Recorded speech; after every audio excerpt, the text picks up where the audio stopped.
Monsoon के मौसम में जरा सी बारिश से दिल्ली में लंबे लंबे जाम लगते हैं। मुंबई की बात करें तो वो शहर भी ठहर जाता है, बाकी शहरों में भी सड़कों पर पानी ही पानी दिखता है। लेकिन वो दिल्ली हो या मुंबई या कोई और शहर, हर जगह बारिश के बाद सड़कों में गड्ढे उभरते हैं। कई जगह तो ऐसी भी हैं जहां सरकारी नकारेपन और लापरवाही की वजह से लोगों को सड़कों के गड्ढों में जख्मी होने के लिए तो कभी मरने तक के लिए छोड़ दिया जाता है। सिस्टम का ये जानलेवा रवैया तब है जब मॉनसून के सीजन में करोड़ों रुपए खर्च करके सड़कों के गड्ढे भरने के दावे होते हैं, लेकिन सरकारी लूट खसोट की वजह से जनता की गाढ़ी कमाई का पैसा उसी गड्ढे में चला जाता है। आज हम आपको दिखाने जा रहे हैं 10 शहरों की पड़ताल, जिसमें इंडिया टीवी के कैमरों से आप देखेंगे किन किन शहरों में मौजूद हैं मौत के सरकारी गड्ढे। शहर शहर सड़क पर गड्ढों का कहर, मॉनसून के मौसम में मौत वाले गड्ढे, लापरवाह नकारे सिस्टम की पोल खोलने वाली रिपोर्ट। देश के 10 शहरों से बड़ी पड़ताल।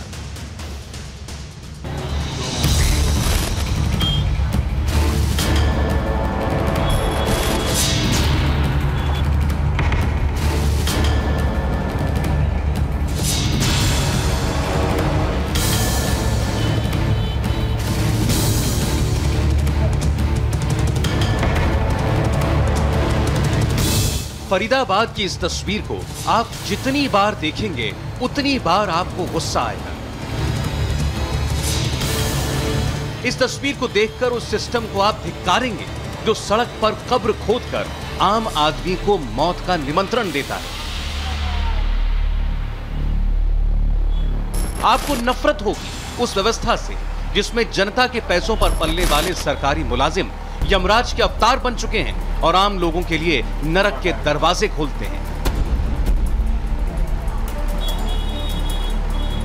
आखिर किसकी गलती से यह अनजान बाइक सवार मौत के गड्ढे में चला गया?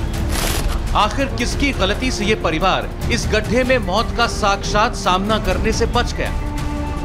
वो किसकी गलती है जिसने इस ऑटो वाले की रफ्तार पर यह गड्ढे वाला झटका दिया?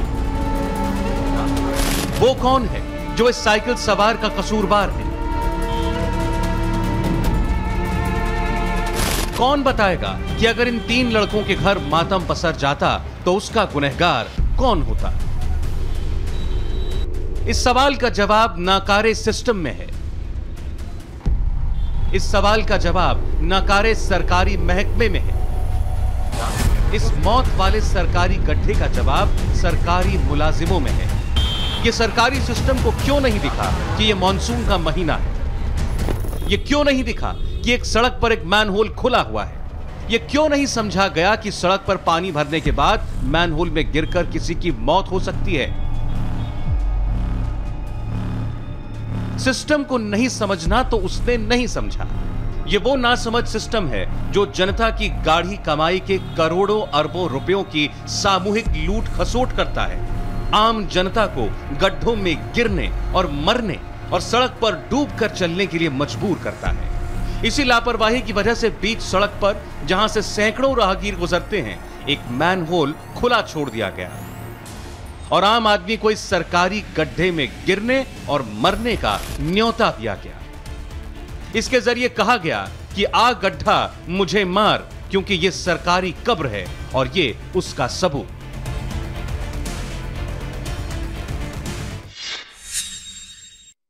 मॉनसून के मौसम में फरीदाबाद के सरकारी गड्ढे की तरह सड़कों पर तमाम मैनहोल हिंदुस्तान के शहर शहर में खुले हुए हैं। सड़कों के लबालब होने के बाद राहगीर के लिए जानना मुश्किल है कहां सड़क है और कहां मौत देने वाले सरकारी गड्ढे। इंडिया टीवी के रिपोर्टर्स ने देश के 10 शहरों में मॉनसून के मौसम में सरकारी इंतजामों का जायजा लिया तो नतीजे चौंकाने वाले आए। निकम्मेपन और लोगों को मौत बांटने वाली लापरवाही सरकारी डीएनए में ही है। फिर वो दिल्ली हो या मुंबई, नोएडा हो या नागपुर या फिर फरीदाबाद या अहमदाबाद, सरकारी महकमे ने हम नहीं सुधरेंगे की कसम खा रखी है। हर जगह सिस्टम का एक ही फलसफा है, सरकारी सड़क पर चलना है तो मौत की जिम्मेदारी आपकी। मॉनसून के महीने में इसी सरकारी रवैये की पोल खोलने वाली इंडिया टीवी की ये बड़ी पड़ताल देखिए। तो आइए अब आपको दिल्ली और एनसीआर में मौजूद मौत के गड्ढे दिखाते हैं। दिल्ली एनसीआर में बारिश के बाद सड़कों पर पानी भरना तो एक बहुत आम सी बात है, लेकिन कई जगह सरकारी लापरवाही लोगों को मौत का न्योता दे रही है, वो भी खुलेआम। फरीदाबाद के एक मैनहोल की तस्वीर आपने देखी, जिसमें एक के बाद एक राहगीर गिरते गए, लेकिन यह तस्वीर भी नाकारे सिस्टम को झकझोरने में कामयाब नहीं हुई। फरीदाबाद की तस्वीर तो आपने देखी, लेकिन अब आपको दिखाते हैं वर्ल्ड क्लास दिल्ली की तस्वीर। बारिश के सीजन में गड्ढों को खुला छोड़कर कैसे मौत को बुलावा दिया जा रहा है।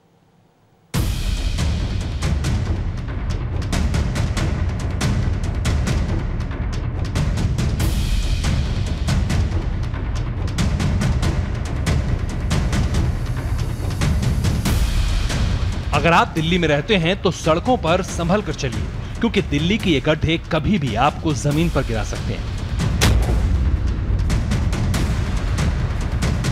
अगर आप फुटपाथ पर चल रहे हैं तो जरा सतर्क रहिए, क्योंकि पता नहीं कब ऐसे मैनहोल जिंदगी पर ही भारी पड़ जाएं।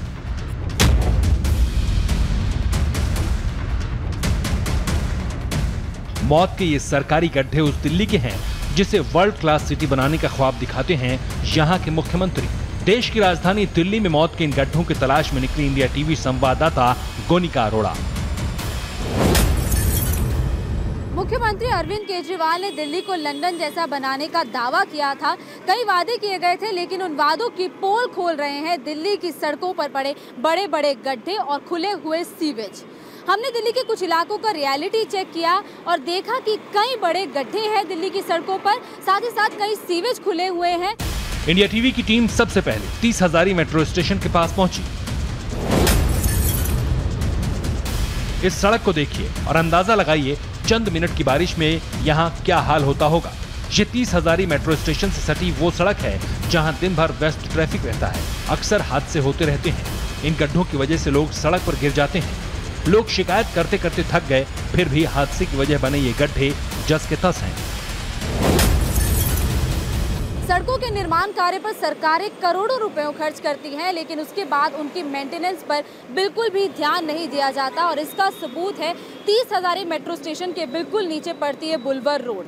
आप देख सकते हैं कि इस रोड के 100 मीटर के हिस्से में ही करीब 1, 2 या 3 नहीं बल्कि 8 से 10 गड्ढे हैं। आसपास के लोगों से बात करने पर पता चला कि यहाँ पर अक्सर कई सड़क हादसे होते रहते हैं। बरसात के कारण आप देख सकते हैं यहाँ पे कितना जो गड्ढे हैं सड़कों पे। इसके कारण रात के टाइम कई बार एक्सीडेंट हो जाते हैं, लोगों के बच्चे स्कूटी पे जाते गिर जाते हैं, स्लिप हो जाते हैं। हमने विधायक को भी और काउंसलर को भी लिख के दिया है बाकायदा, और ये सब चीज़ें दिखाई हैं, लेकिन कोई राजी नहीं है। काउंसलर कहता है ये एमएलए का काम है, एमएलए कहती है ये काउंसलर का काम है। दिल्ली की सड़कों पर मौजूद इन गड्ढों के बारे में हमने दिल्ली नगर निगमों के मेयर से बात की। कैमरे के सामने मेयर गड्ढों से पल्ला झाड़ते दिखे। किसी ने कहा सड़क हमारी नहीं, किसी ने कहा बस थोड़े से गड्ढे बचे हैं। सबको डेडलाइन दी हुई थी, सारे डीसीज को डेडलाइन दी थी, कहा था कि मॉनसून के आने से पहले सारे गड्ढों की भराई हो जानी चाहिए। तो मेरे पास रिपोर्ट भी यही आई थी कि नॉर्थ एमसीडी की मैं बात कर रही हूँ कि mostly 90% work is already done and still थोड़ा सा जो बचा हुआ है वो भी इट इज़ इन पाइपलाइन। जो हमारे वाले थे उनकी हमने डेडलाइन तय कर दी थी कि आप शिल्टिंग की हमारी ये डेडलाइन है, रोड्स को ठीक करने की ये डेडलाइन है, तो एज़ पर माई इन्फॉर्मेशन तो वो काम पूरा होना चाहिए। लेकिन फिर भी अगर आपने कहा है कि एक रोड, तो मैं उस रोड को देखने के बाद बता पाऊंगी कि रोड हमारा है या किसका है। दिल्ली की सड़कों पर खतरा सिर्फ गड्ढों से ही नहीं है, कदम कदम पर वो मैनहोल हैं जो मौत के किसी कुएं से कम नहीं। बारिश के वक्त कब कोई इन मैनहोल में गिर जाए कोई नहीं जानता। यह दिल्ली के रंगपुरी इलाके की तस्वीर है। फुटपाथ पर सीवर लाइन का ढक्कन खुला है। चंद घंटों की बारिश होते ही यहाँ पानी भर जाता है। इसके बाद अंदाजा लगाना मुश्किल हो जाता है कि कहाँ नाला है कहाँ सड़क। तो कितनी बड़ी घटनाएं हो चुकी हैं इस गड्ढे की वजह से। स्कूल के बच्चे गिर चुके हैं। ये 4 फुट का नाला है और 2.5 फुट की ये सिल्ली रख के जाते हैं इस पे, और ये कम से कम 50 दफा रख ली इनने, और 3-4 स्कूल के बच्चे गिर लिए इसमें, और काफी बुजुर्ग आदमी भी गिर जाते हैं इसमें। दिल्ली की सड़कों की पड़ताल करने के बाद इंडिया टीवी की टीम निकली उस फरीदाबाद शहर में जहां की इन तस्वीरों ने पूरे देश को झकझोर दिया।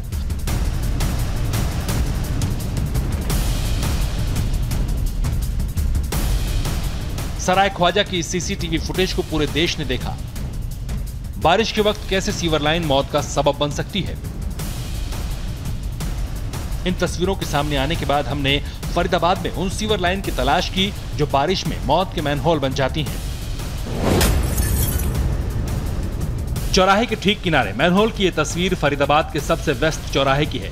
फरीदाबाद का वो चौराहा जहां से सिर्फ 50 कदम की दूरी पर नगर निगम का मुख्यालय है, उस नगर निगम का दफ्तर जिसके पास पूरे शहर के नालों के रखरखाव की जिम्मेदारी है।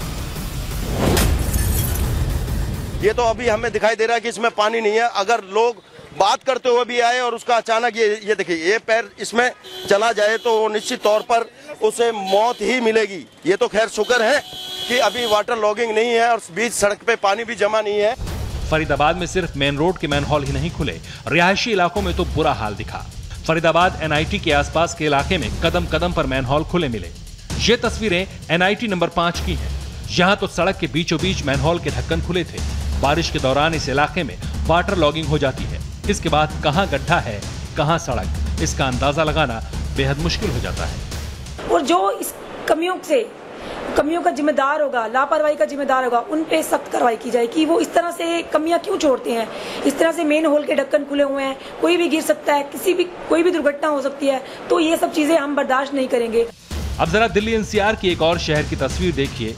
नोएडा की सड़कें हैं ये, वो शहर जहां कई मल्टीनेशनल कंपनियों के दफ्तर हैं। दिल्ली से सटे इस इलाके की सड़कें भी खस्ता हाल दिखी। सड़क किनारे बनी सीवर लाइन खुली मिली। बारिश के दिनों में मेन होल या सीवर का ढक्कन खुला होना कितना खतरनाक हो सकता है इसका अंदाज़ा नहीं लगाया जा सकता है, लेकिन तमाम सिविक अथॉरिटीज़ की लापरवाही की वजह से ये स्थिति अभी भी हमारे देश के शहरों में बनी हुई है। मैं इस वक्त नोएडा में हूँ और ये सेक्टर 49 के पास आप देख सकते हैं ये सीवर का ढक्कन खुला हुआ है और ये बिल्कुल मेन रोड पे है सेक्टर 49 के पास में। कम से कम इसको जो है 4 महीने से पहले से खुला हुआ है, मतलब 4 महीने से मैं कंटिन्यू देख रहा हूँ। अच्छा ये बताइए कि ऐसे टर्न पे है मेन रोड के साथ में, क्या यहाँ पे दुर्घटनाएं भी होती है क्या? यहाँ पे जो है हर 2-4 दिन में एक दुर्घटना होती है, हर 2-4 दिन में। दिल्ली NCR के शहरों का जब ये हाल है तो अंदाजा लगाइए दूसरे इलाकों में क्या हाल होगा। बने रहिए हमारे साथ, अभी और कई शहरों की पड़ताल बाकी है। दिल्ली से गोनिका अरोड़ा, नोएडा से भास्कर मिश्रा के साथ कैलाश लांबा, इंडिया TV, फरीदाबाद। ऐसे ही गड्ढों और वाटर लॉगिंग से सिर्फ दिल्ली ही बेहाल नहीं है, मुंबई का भी हाल बेहाल है। वैसे BMC चुनाव में मुंबई की सड़कों को गड्ढा मुक्त करने के दावे हर साल होते हैं, खूब पैसा बहाने की बात होती है, लेकिन जैसे ही मानसून का महीना शुरू होता है मुंबई के लोग सड़कों के गड्ढों में हिचकोले खाने लगते हैं और यही आलम दूसरी जगहों का भी है।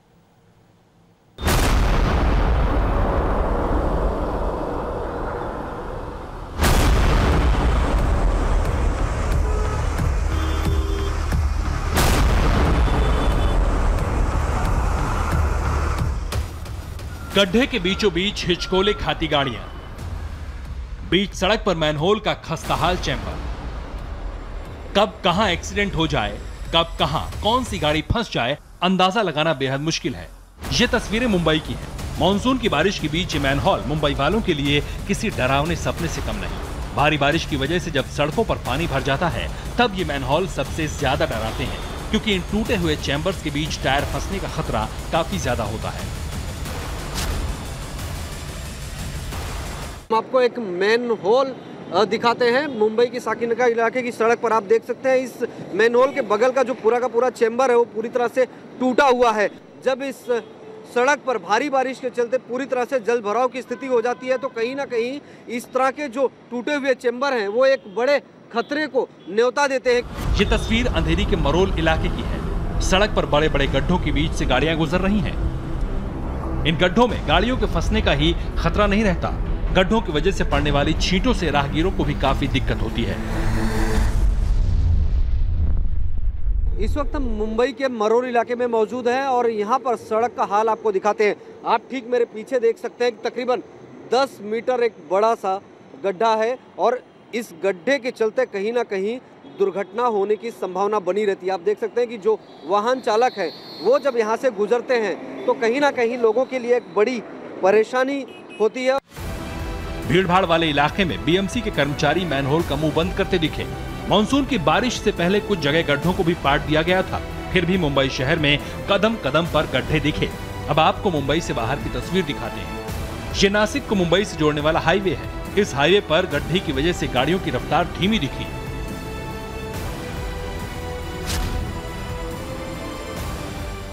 इस वक्त मैं मुंबई नासिक हाईवे पर हूँ। बेहद ही व्यस्त रहने वाला ये हाईवे है और इस पूरे हाईवे पर पॉटहोल्स बड़ी संख्या में है। मैं आपको नीचे की तरफ तस्वीर दिखा दूँ। ये देखिए एक छोटा सा पॉटहोल है और इसके वजह से ट्रैफिक होती है। ना सिर्फ ट्रैफिक होती है, ये जानलेवा भी हो सकता है। आगे की तरफ बढ़ेंगे तो यहाँ पर छोटे छोटे पॉटहोल्स के अलावा आपको पॉटहोल्स का पूरा परिवार दिखाई देगा। यहाँ पर आप देखिए छोटे बड़े सारे पॉटहोल्स हैं। बहुत परेशानी होती है। ये डर लगता है कि कभी और कोई ब्रेक लेते हैं, अचानक दिखता है खड्डा तो ब्रेक लेते हैं, कभी पीछे से ना गाड़ी लग जाए। सिर्फ मुंबई ही नहीं, महाराष्ट्र के दूसरे जिलों में भी बुरा हाल है। लोग गड्ढों के खौफ में जीने के लिए मजबूर हैं। ये नागपुर शहर की तस्वीर है। यहाँ जहाँ से देश के सड़क परिवहन मंत्री नितिन गडकरी और महाराष्ट्र के मुख्यमंत्री देवेंद्र फडणवीस आते हैं। नागपुर में नगर निगम ने कई जगहों पर सड़क और सीवर के अधूरे काम छोड़ दिए। बारिश की वजह से इन गड्ढों में पानी भर चुका है। सबसे बड़ी दिक्कत यह है कि जब भी इन रास्तों पर जलभराव होता है, ये पता ही नहीं चलता कि कहां सड़क है, कहां गड्ढा। नागपुर के लोग इन गड्ढों के खौफ में जीने के लिए मजबूर हैं।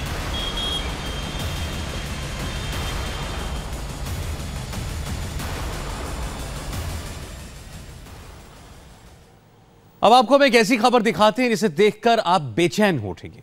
आज हम आपको एक ऐसा बूचड़खाना दिखाने जा रहे हैं जहां गायें गोमांस के लिए नहीं मारी जाती। यह ऐसा सरकारी कसाई खाना है जहां गायें भूख से, बिना चारे के, बिना अनाज के मारी जाती हैं।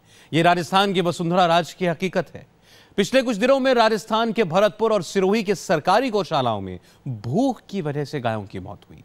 सवाल यह कि गौशाला के लिए आया लाखों रुपया और उस रुपए से आया हुआ चारा कहां गया, किसने खाया?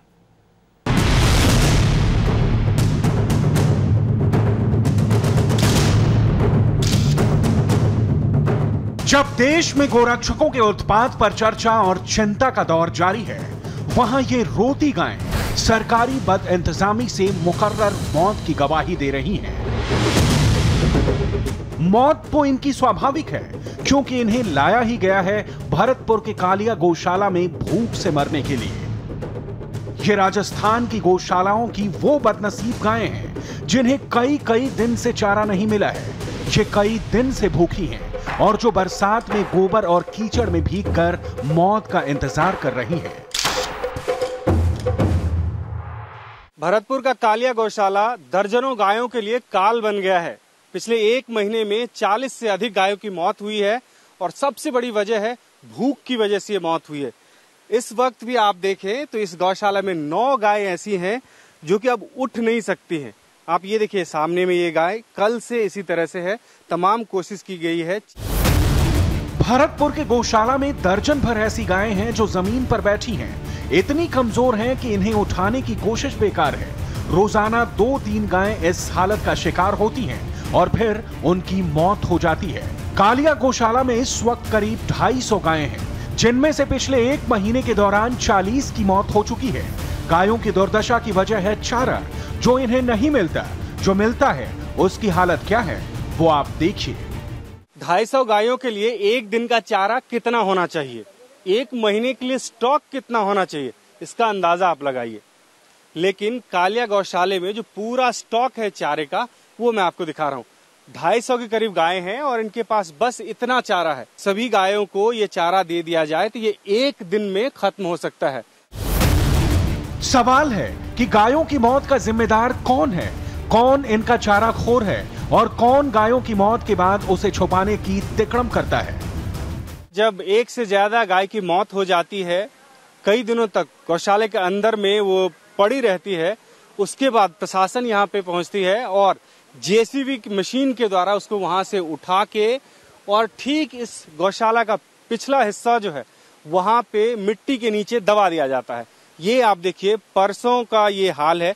इस मिट्टी के नीचे 4 से 5 गायों को दबाया गया है और सबूत है इस इलाके के, इस अलीपुर गांव के जो सरपंच हैं उनके पति हैं। ये बताइए। हाँ जी, कि क्या है यहाँ इसके नीचे? गाय साहब, कैसे, आपको कैसे पता? मैंने साहब, हमने गाय जीसीपी से तहसीलदार साहब ने दबाई हुई है। अच्छा। और पैसा मैंने दिया है। कितना पैसा दिया था? 1000 रुपए दिए थे जीसीपी वाले के लिए। गायों की सरकारी कब्रगाह से अगर हकीकत बाहर आ गई तो यही आलम राजस्थान के सिरोही का भी है। सिरोही की गौशाला में खड़ी इन गायों की तस्वीर के आगे क्या है वो हम आपको नहीं दिखा सकते। वो ऐसी धुंधली तस्वीरें हैं जिसकी सच्चाई देखकर एक सच्चा गोसेवक परेशान हो जाए। उन तस्वीरों से सवाल पैदा होता है, आखिर सरकारी इंतजामों के दावे और करोड़ों रुपए के सरकारी अनुदान के बावजूद राजस्थान की गौशाला में गायों की मौत क्यों हो रही है। सिरोही में 2 गायें भरतपुर की तरह भूख से तड़प तड़प कर मर गईं, जबकि दर्जनों गायें उठने की हालत में नहीं है। गौशाला में उपेक्षा के कारण पहले भी गायों की मौतें हुई है और अब जिला प्रशासन की जानकारी में लाए जाने के बावजूद भी चारे की व्यवस्था नहीं होने से 2 गायों ने दम तोड़ दिया है। अब इस बोर्ड को देखिए। सिरोही के आबोर्दा के गौशाला के अध्यक्ष हैं जिलाधिकारी, यानी इस गौशाला का पूरा खर्च सरकार चलाती है। यही वजह है कि गौशाला में गायों की मौत के बाद वसुंधरा सरकार की गौ सेवा के दावे सवालों में हैं। मैंने कलेक्टर से भी बात की, एसडीएम से भी बात की। मैं समझता हूं कि ये जो बारिश होती है, बारिश के बाद में कई जगह हर गौशाला में एक दो पशु ऐसे ही चलते हैं और मैंने पता भी किया था, उसमें से कम से कम 5 पशु बीमार भी चल रहे हैं। जो अपने गलेबान में झांक के देखे, पहले जो लिंचिंग चल रहा है गाय के नाम पे, ये पहले वहां जाके देखे कि हालात क्या है और क्या हो रहा है गाय के साथ। ये उस राजस्थान में गौशाला का हाल है जहां कुछ महीने पहले जयपुर की हिंगोनिया गौशाला में गायों की मौत सुर्खियां बनी। ये वो राजस्थान है जहां वसुंधरा सरकार में गोरक्षा की बड़ी बड़ी कस्में खाई जाती हैं। ये वही राजस्थान है जहां अलवर में गो तस्करी के आरोप में पहलू खान को सरेराह पीट कर मार डाला गया। सवाल है कि भरतपुर और सिरोही में मरती गायों की हकीकत देखकर सरकार और गोरक्षकों का ज़मीर क्यों नहीं जागा। भरतपुर से भास्कर मिश्रा और राजीव भट्ट के साथ ब्यूरो रिपोर्ट, इंडिया टीवी।